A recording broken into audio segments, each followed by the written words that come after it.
15%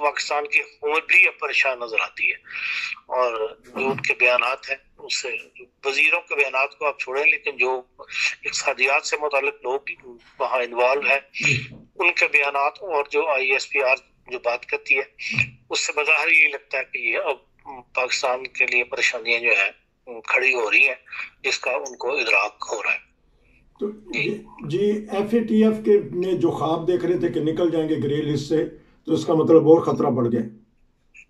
وہ ابھی تک خطرہ قائم ہے، وہ ابھی تک نہیں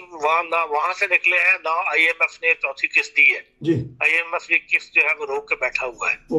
اور حالت یہ ہے کہ بھئی پیٹرول بھی مہنگا ہو رہا ہے اور بجلی بھی مہنگی ہو رہی ہے، ہر چیز جو ہے وہ مہنگی ہوتی چلی جا رہی ہے، اور اس سے پاکستان کا قرضہ جو ہے وہ بڑھ رہا ہے۔ تو اسلامی ممالک نہیں ساتھ قرضہ دینا ہے اسی کی ویلیو بڑھ جاتی ہے، جو سود کی رقم ہے وہی بڑھ جاتی ہے، تو اس سے حالات اس طرف جا رہے ہیں کہ پاکستان اب جو بھی کوئی نیا IMF یا ورلڈ بینک آپ کے ساتھ کوئی ڈیل کرے گا تو وہ یہ سوچے گا کہ ہاں آپ یہ رقم واپس کر بھی سکیں گے یا نہیں کر سکیں گے۔ تو سعودی عرب یا اسلامی ممالک قطر وغیرہ وہ ساتھ نہیں دیں گے؟ دیکھیں وہ اتنا دیتے ہیں آپ کو کہ آپ کی جسے کہتے ہیں نا آگے روٹی ڈال دینا کہ چلو اس وقت کی بھوک رہے، کوئی ایسی بنیاد ابھی تک ایسی مدد اب کوئی کسی نے ابھی تک ہماری نہیں کی جس سے ہم اپنے پیروں پہ کھڑا ہو جائیں، جس سے ملک جو ہے ملک کی اقتصادیات کو ایک لمبا سہارا مل جائے اور پاکستان جو ہے وہ اسٹرانگ ہونا شروع ہو جائے۔ یہ وقتی مدد کر کے تو وہ گاڑی چلا لینا یہ کوئی مدد نہیں ہوتی، یہ تو ایک وقت جس کہتے ہیں وقت ڈنگ ڈپارٹمنٹ کی گل کہ بھئی چلو یہ وقت گزر جائے ان کا، یہ جو 1 ارب ڈالر دے دیا 2 ارب ڈالر دے دیا اسٹیٹ بینک میں رکھ لو، اس کو اپنا استعمال کر لو، یہ کوئی مدد نہیں۔ مدد تو اصل یہ ہے کہ سرمایہ کاری یہاں کریں، یہاں آ کے وہ جو ڈیزل صاف کرنے کے لیے کراچی کو پر انہوں نے لگانا تھا، سعودی عرب میں دیکھ لو 2 سال گزر گئے، کیا بلکہ 3 سال گزر گئے، یہ حکومت کو کوئی نہیں، وہ پروجیکٹ آگے نہیں بڑھ سکا۔ پاکستان کی سٹیل مل کھڑی ہوئی ہے، کوئی ایسی امداد کرے کہ بھئی سٹیل مل دوبارہ چل پڑے، اس سے انکم شروع ہو جائے پاکستان کی، کوئی ایسا بڑا پروجیکٹ سرمایہ کاری ہوگی ملک میں تو وہ امداد ہوتی ہے۔ یہ تو وقتی امداد دے دینا کہ چلو جی ان کے یہ ایک وقت کی روٹی کھا لے، یہ کوئی ایسی امداد نہیں جس کو آپ کہہ سکیں کہ ہاں جی یہ دوستوں والی امداد ہے۔ 3 سال میں کوئی بڑا پروجیکٹ یہ حکومت نہیں کروا سکی غیر ممالک سے مل کے، تو لیکن ہمارے تو وزیر اور مشیر جو وزارت خزانہ کے وہ تو بدلتے رہتے ہیں، تو پھر آ جا کے وہی گھوم کے اسی جگہ پہ۔ دیکھیں یہ سب ہاتھ پاؤں مارنے والی بات ہوتی ہے نا، ہاتھ پاؤں مارتا ہے کہ بندہ کہ بھائی کبھی ڈوبتے کو تو بندہ بدل کے دیکھ لیتے ہیں، ہاں جی چلے یہ بہتر پالیسی لے آئے گا فلانی، ہر پالیسی اب تک ناکام ہو رہی ہے۔ تو بات یہی ہے کہ بھئی جو مہاتیر محمد نے اپنایا یا اردوغان نے اپنایا کہ بھئی IMF وغیرہ سے جان چھڑاؤ اور خود اپنے اوپر سختی وارد کر کے، اور 4-5 سال کی بات ہے اس کے اندر ملک چل پڑتے ہیں۔ اگر وہ آپ اپنے اب پاکستان کی ایکسپورٹ ہی جو امپورٹ ہے وہ اتنی بڑھ گئی ہے پچھلے 2 مہینے کے دوران کہ بھئی اسی کے بل دیکھ کے تو پاکستان جو سب وہ ہے فارن ایکسچینج وہ کم ہو جائے گا، پھر ایک نئے مسئلے کھڑے ہو جائیں گے۔ تو یہ جو اتحاد بنایا انٹرنیشنل طور پہ اور بات کر لیتے ہیں، یہ جو اتحاد بنے گا چائنا کے خلاف، آسٹریلیا، امریکہ، جاپان اور بھارت، تو یہ کیا اس کا رزلٹ ہوگا؟ دیکھیں ایسے اتحاد ہوتے ہیں ان کی کوئی فوری رزلٹ نہیں نکلا کرتے، یہ ایک لمبی پالیسی لے کے چلتے ہیں۔ ابھی تو یہ بنا ہے اتحاد جی، اور آسٹریلیا اس کا یہ پہلا رزلٹ تو یہ نکلا ہے کہ آسٹریلیا کی جو دوسرے آبدوزیں بنوانی تھی فرانس سے، وہ انہوں نے کینسل کر دیا، آرڈر کینسل کر دیا، جس سے فرانس کو باہر ایک دھکا لگا بڑا سا، فرانس کو اس کے تعلقات خراب ہوئے، اور وہ جو ہے وہ آبدوزیں جو ہے امریکہ سے لے رہا ہے۔ تو اس لیے اس قسم کے معاہدات ہو کے تو آخر ان کو سر جوڑا ہے، تو کسی اور بظاہر یہی نظر آتا ہے کہ انہوں نے چین کے خلاف ہی اتحاد جو ہے جوڑا ہے۔ چین نے جو سمندر میں بعض جاپان اور آسٹریلیا کے قریب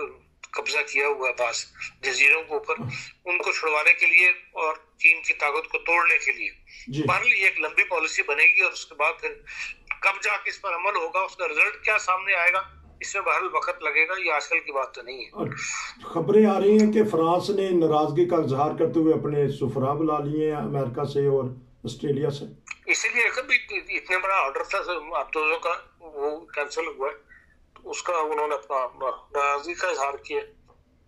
تو آج کل بھی بنتا تھا صدر جو بائیڈن بڑا خاموش ہیں، وہ بول نہیں رہے کسی خاص وجہ سے۔ آپ فون کر کے بلوا لیں ان سے، کہیں جی آپ وہ تو عمران خان خاموشی ہمیں پسند نہیں آ رہی تو آپ بولیں کچھ۔ عمران خان کو نہیں، وہ ٹیلی فون کر رہے۔ بہرحال یہ تھا کہ کوئی بعض دفعہ کہتے ہیں کہ خاموشی کوئی نیا رنگ لے کے آتی ہے، تو کہیں ایسا نہیں۔ وہ G20 میں بولیں گے اور یونائیٹڈ نیشن میں بولیں گے، اقوام متحدہ کا سالانہ اجلاس، اس وقت بولیں گے تو بات سامنے آ جائے گی۔ تو یہ کشمیر کی پالیسی کو دوبارہ لیں گے، جس طرح عمران خان صاحب 2-3 سال پہلے اپنے پہلے اجلاس میں بولے تھے خطاب میں، تو کیا یہ اپنا دوبارہ دکھائیں گے کہ کشمیر کی پالیسی پہ آپ شور ڈال سکتے ہیں، حاصل کچھ نہیں کر سکتے؟ کیوں چائنا کے ساتھ مل کے یا ایران کے ساتھ؟ ایران تو بہرحال کیا کر لیں گے، آپ شور ڈال سکتے ہیں نا۔ اچھا چلیں، میں ایک اور تھوڑی سی بات پھر اس کے بعد پروگرام کرتے ہیں۔ ایران اور پاکستان کی آپس میں کیوں نہیں بنتی، حالانکہ دونوں اسلامی ممالک ہیں، اور کیوں آپس میں ان میں اتفاق نہیں ہے؟ نہیں، اتفاق تو ہے، لیکن یہ ہے کہ پالیسی، کیونکہ ہمیں امریکن پالیسی لے کے چلنی ہوتی ہے، اور جو سعودی عرب چاہتا ہے وہ ہم کرتے ہیں، اور ایران اور سعودی عرب کی آپس میں کیونکہ ایک شیعہ سنی والی دشمنی والی بات ہے، اس لیے آبادی ملک میں سنی زیادہ ہے، علماء کا قبضہ ہے پورے معاشرے کے اوپر، تو اس لیے سعودی عرب سے کی بات زیادہ سنی جاتی ہے، اس لیے رجحان حکومت کا جو ہے وہ سعودی عرب کی طرف ہوتا ہے۔ ابھی عمران صاحب کا وہ تو کم ہے، اس سے پہلے وہ تو بہت زیادہ تھا۔ تو اچھا ٹھیک ہے، آخر پہ کہ افغانستان کی حکومت کب تک قائم ہو جائے گی اور دنیا اس کو قبول کر لے گی؟ آخری سوال اس کے بعد۔ نہیں، قائم تو ہو گئی ہے، باقی دنیا یہ چاہتی ہے کہ یہ انتخابات کروائیں اور ایک مل جل کے حکومت بنے، دوسری طاقتوں کو بھی جو ہیں گروپس ان کو بھی شامل کیا جائے۔ اس پہ ابھی طالبان ابھی تک راضی نہیں ہوئے، ابھی وہ خود کہتے ہیں کہ ہاں عبوری حکومت ہے۔ جی ہاں، یہی میرا مطلب ہے کہ اگر عبوری حکومت کو اگر کچھ لینا ہے، دوسروں سے حکومت چلانی ہے، دوسروں سے پیسے لے کے، تو باہر ان کی بات کو ماننا پڑے گا اور الیکشن کروانے پڑیں گے۔ اب یہ کب کرواتے ہیں یہ پتہ لگ جائے گا۔ آپ کا بہت شکریہ کہ آپ نے اپنے قیمتی وقت میں سے دیا۔ یہ تھی آج کی انٹرنیشنل